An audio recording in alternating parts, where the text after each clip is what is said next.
It was raining when I stepped off the night bus. The station was almost empty.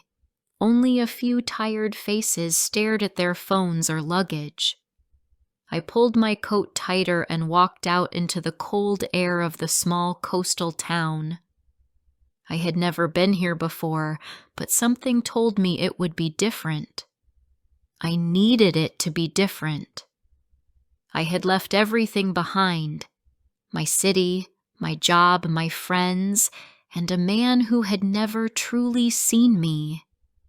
My life had become a series of empty days and lonely nights, and I had finally decided to stop waiting for something to change. I packed one suitcase and bought a ticket to the farthest place I could afford. A woman from a small hotel was waiting for me with a sign. She looked friendly and quiet, which I appreciated. She drove me through quiet streets to the hotel. It was old but clean, with wooden floors and a warm yellow light inside. I checked in and went straight to bed. My whole body felt heavy. I slept deeply for the first time in months. The next morning, I opened the window and smelled the sea. The sky was clear and birds flew low above the waves.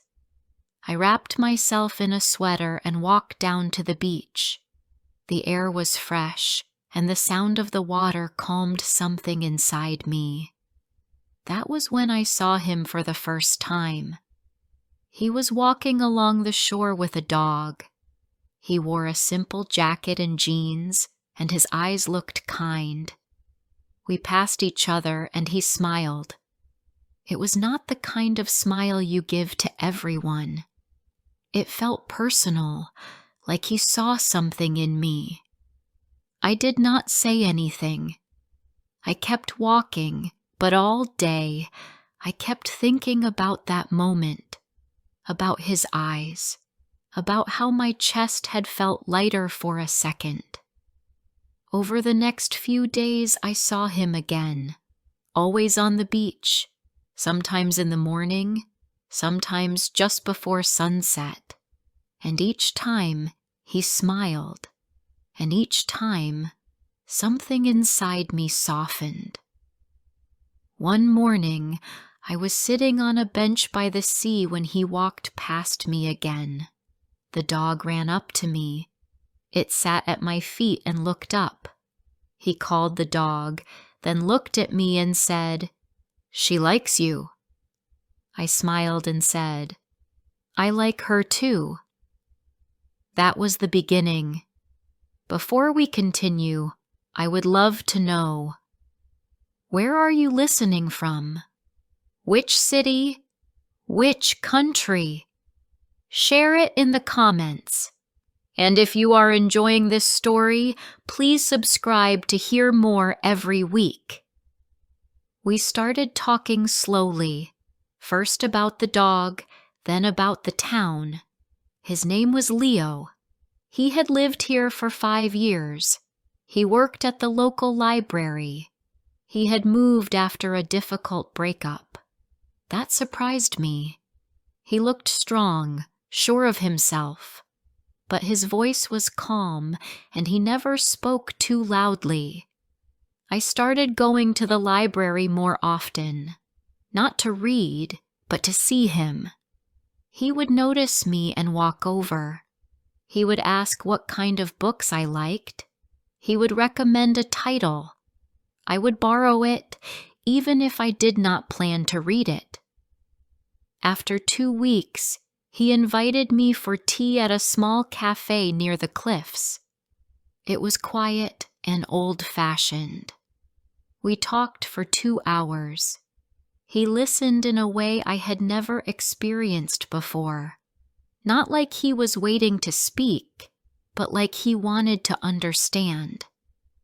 I told him things I had never said aloud, about my father's silence, about my ex-boyfriend's sharp words, about how I used to feel small, even in rooms full of people. He listened and said, You deserve to be seen." Those words stayed with me. Soon, we were spending every evening together. He would walk me back to the hotel. Sometimes he would bring a book and read to me. I began to feel safe in a way I had never known. One night we sat under the stars, and I asked him, "Why are you so kind to me?" He looked away for a moment, then said, "Because someone once saved me, and I never got the chance to thank her." I wanted to ask more, but his voice changed slightly, and I did not push. I thought maybe, in time, he would tell me. After a month, I moved into a small flat near the sea. He helped me paint the walls. He built a shelf for my books. He said, "Let's make this place yours." I felt like I was finally building something real, something honest. We cooked together, laughed together, and shared quiet mornings with coffee and soft music. I stopped thinking about the life I had left behind, but small things began to appear. The first time was in the middle of the night. I woke up and found him sitting on the floor, staring out the window. His face looked far away. When I asked him if he was okay, he said, "Just thinking." Then came the locked drawer in his desk. I did not plan to open it. I only noticed it when I was cleaning. It was old, wooden, and did not match the rest of his things. I asked about it once. He smiled and said, "Old papers, boring stuff." Then he changed the subject. He was never unkind. He was still gentle, still thoughtful, but I started to feel something I could not name. A shadow in the room when we were laughing, a distance in his eyes when I touched his hand. Then one afternoon, I found an envelope under the bed. It had my name on it. It was not sealed. I sat on the floor and looked at it for a long time. I opened it. Inside was a single page. It said, "I need to tell you something, but I do not know how." That was it. I waited all day to see him. When he walked in, I was sitting at the table with the letter. He looked at it, then at me, and something in his face changed. He said nothing. He only sat down across from me. I asked, "What is it you need to tell me?" He looked down, then back up, and finally said, "It is about who I was before I met you." My heart felt heavy. "I loved someone once," he said, "and I hurt her." He looked away after saying that. I could see his jaw tighten. I waited, but he did not speak again. So I asked, "What happened to her?" He stayed silent for a long moment. Then he said, "She gave me everything. Her love, her time, her trust. But I was still broken when I met her. I did not know how to be kind in the right ways. I pulled her close and then pushed her away again and again." My throat felt dry. I wanted to ask what that had to do with me, but I already knew. "She left?" I asked. "She tried to stay, but one day she couldn't anymore. She walked out, and I let her go." I tried to imagine him with someone else. I tried to picture the life they had, but instead, I saw my own past. I remembered nights I had cried in bed, waiting for someone to notice me, and now This man who had made me feel safe, who had helped me heal, was telling me he had once been the reason someone else broke. He stood up and walked to the window. "When you first came here," he said softly, "I promised myself I would do things differently. I would not lie. I would not hide." I said nothing. I could feel something breaking inside me. It was not anger. It was fear. The fear that maybe all love carried risk, that even the safest people had shadows behind them. Then he turned and looked at me. "I am not that man anymore," he said. "But I need you to know I once was." I asked, "Why now? Why are you telling me this today?" He walked back and sat down. "Because you deserve the truth, and because I think I am falling in love with you."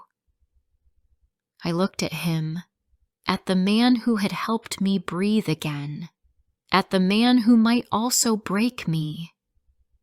I did not say anything that night. I stood up, walked to the door, and left the room. Outside, the sea wind hit my face. I walked down to the beach and sat on the sand. The stars above looked cold and endless. I thought about everything he had said. I thought about how easy it had been to believe in him, how fast I had let myself hope again. Was I being too hard, or not hard enough? I stayed there for a long time. The next morning, I did not hear from him. He did not call. He did not come by. And I was glad. I needed space. I needed to feel my own thoughts without his voice in them. But that evening, I found something at my door. A small box. Inside was a book, the same one he had once read to me at the hotel. Tucked inside was a note. "I do not expect forgiveness, but I hope for understanding. Leo." I held the note for a long time. Later, I walked to the library. He was not there, but I sat down in the quiet corner where we had once talked. I opened the book. I read the first few lines, and for the first time, I let myself cry, not because I had lost him, but because I had found something real, and real things are never perfect. I did not speak to him for 3 days. I turned off my phone and kept to myself. I did not go to the beach. I avoided the library. Even the soft hum of the town felt louder than I could handle. I needed silence, true silence, the kind that let me hear my own thoughts. My flat was quiet, and I let the hours pass without doing much. Sometimes I sat by the window and watched the clouds roll in over the water. Other times I lay on the sofa with my eyes closed, not asleep but not awake either. My heart felt heavy, and I did not know what to do with the feeling.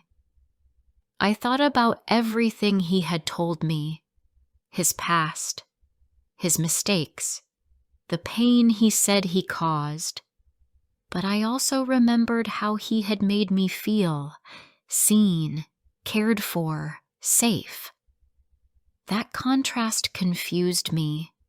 How could someone offer me peace if they once brought chaos to someone else? Was it possible for people to change that deeply?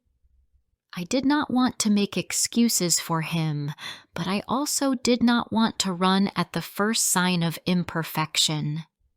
Life had already taught me that nobody is free from wounds. On the 4th afternoon, I went for a walk. I told myself it was just to get some air, but part of me hoped I would see him. I didn't know what I would say if I did. I wasn't ready to forgive him, and I wasn't sure I even needed to. I just wanted to feel something other than confusion. When I reached the cliffs, I saw him sitting alone on the same bench where we had once shared tea. His head was down. He looked smaller somehow, more fragile than I remembered. I sat down beside him without a word. We stayed that way for a while. There was comfort in the quiet, and for a few minutes I let myself breathe beside him. I noticed how the wind moved through his hair, how his hands rested quietly in his lap. The stillness between us didn't feel empty. It felt necessary. When I finally spoke, I did not ask questions or demand explanations. I simply told him I had read the book he left for me. That was all. And from the way his shoulders softened, I think he understood it meant I was not done with him yet. Over the next few days, we began to speak again, but with a new kind of care. Our conversations were slower, softer, and more real. He did not try to defend himself. He shared more stories from his past, some of them uncomfortable to hear. He admitted he used to avoid responsibility when things got hard, that he had run from love before because he didn't believe he deserved it. I listened closely, not because I wanted to fix him, but because I needed to understand who he truly was. His words were not perfect, but they felt honest. I did not move back into his life quickly. We took things slowly, walks along the beach, cups of tea on the hotel terrace, short messages now and then. I began to notice the small things he did, how he listened without interrupting, how he remembered what made me smile, how he left space for silence when he sensed I needed it. He no longer filled every moment with charm or sweetness. Instead, he showed up with quiet presence. That, to me, mattered more. But just as I was beginning to trust him again, something happened that shook me deeply. One evening, I received a call from a woman I did not know. Her name was Sophie, and she sounded nervous. She said she was calling not to start trouble, but to tell me something she thought I should know. She told me she had been seeing Leo about 2 months ago, around the time he and I had started growing closer. According to her, he never mentioned me. He had told her he was not ready for anything serious, and then disappeared without explanation. She had only learned about me through a photo someone else had shared online. After she hung up, I sat frozen for a long time. My chest felt tight, and the familiar feeling of betrayal returned like a wave crashing over me.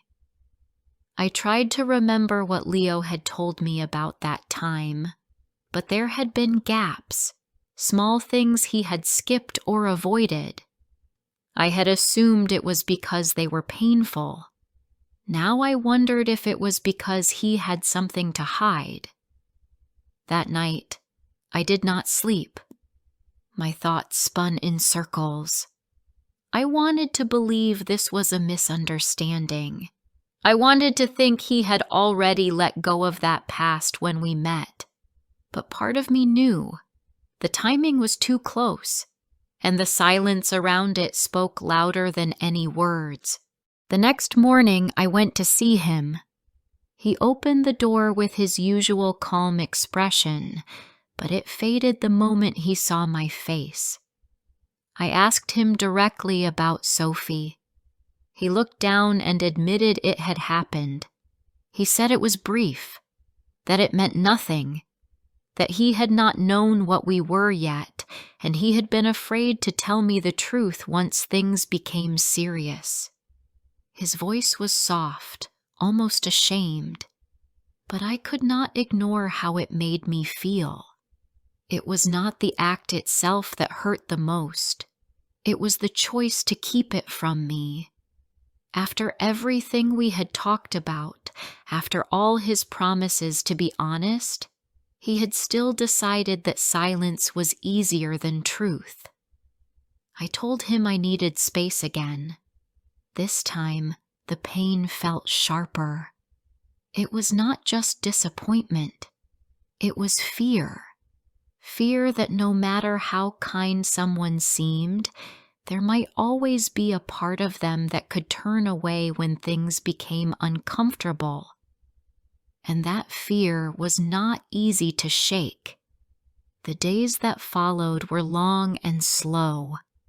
I went through the motions of daily life, but everything felt distant. I kept replaying conversations in my head. I questioned what had been real. I wondered if I had opened my heart too soon. But I also remembered the letter he had written, the one he left after our first break. In it, he had written, "I do not expect forgiveness, but I hope for understanding." That line returned to me now, even though I tried to forget it. Then one afternoon, a new letter arrived at my door. This time, it was shorter. He wrote that he was not trying to win me back. He said he had started therapy to deal with the parts of himself that he had kept buried for too long. He admitted that loving me had forced him to face things he had avoided for years. He said that if nothing else, he hoped I would believe that being with me had changed him, for good. I sat with that letter in my lap for a long time. I did not cry this time. I did not feel angry. I just felt quiet. Maybe part of growing up is learning that people can hurt you and still mean well, that someone can make mistakes and still love you deeply, that even good people are sometimes afraid of truth. Before we close this part of the story, I want to ask you something. Have you ever trusted someone again after they hurt you? Did it lead to healing or something else? Share your story in the comments if you feel ready. And if these stories help you reflect on your own life, please subscribe so we can continue this journey together every week. I did not write him back, not right away. I kept the letter in the top drawer of my bedside table and read it more than once. Some parts comforted me, some brought back the pain, but all of it felt honest. He had not tried to win me with promises or beautiful words. He had simply told the truth, and that truth had a quiet kind of strength. Life continued, and I allowed myself to move through it slowly. I returned to my morning walks by the beach. I visited the local market and spent hours browsing the small shops. I spoke with the woman who ran the flower stall and shared small talk with the cafe owner who remembered my tea order. These little interactions reminded me that I still belonged to the world, even if my heart was still healing. One day, as I sat near the water with a book in my lap, I realized I was not thinking about him. Not in the heavy way I used to. For weeks, he had filled every corner of my thoughts. But that morning, I had woken up without the ache.